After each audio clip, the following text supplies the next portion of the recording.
அன்பியும் YouTube இல்லந்தோறும் இறைசாட்சி உள்ளந்தோறும் மகிழ்ச்சி.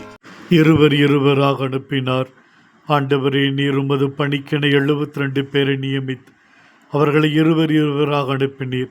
உமது வார்த்தை எடுத்துரைக்க வந்த அவர்களை சாட்சிய வாழ்வுக்கு, உம்முடைய வார்த்தைகளை பிறருக்கு அறிவிக்கும் அற்புதமான வாழ்க்கைக்கு அவர்களை அழைக்கிறீர்.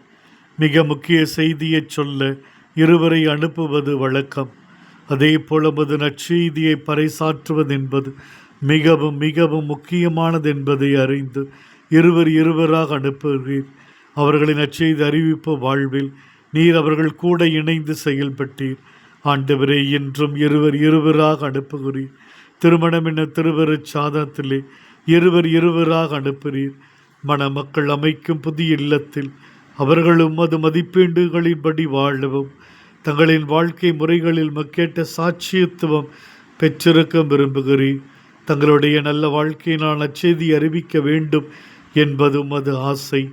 ஆனால் இன்று பல்வேறு விதங்களில் கோபம், தான் என்ற ஆணவம், சுயநலம், வேலை, பணம் என்ற பலவீனத்தில் மனிதன் பிரிந்து கிடக்கிறான். கணவன் மனைவிக்கிடையே உறவுகள் முறிந்து போன உறவுகளாக இருக்கிறது. ஆண்டவரினை பிரசன்னமாய் இருவரையும் ஒன்றிணைத்து குடும்ப உறவிலே அன்பிலும் மகிழ்ச்சியிலும் சமாதானத்தில் வைத்து வழி நடத்தும்படி வேண்டுகிறோம். ஆமேன். இந்த அன்பியம் யூடியூப் சேனலை நீங்கள் ஷேர் பண்ணுங்க, சப்ஸ்கிரைப் பண்ணுங்க, லைக் பண்ணுங்க. Wish you all the best.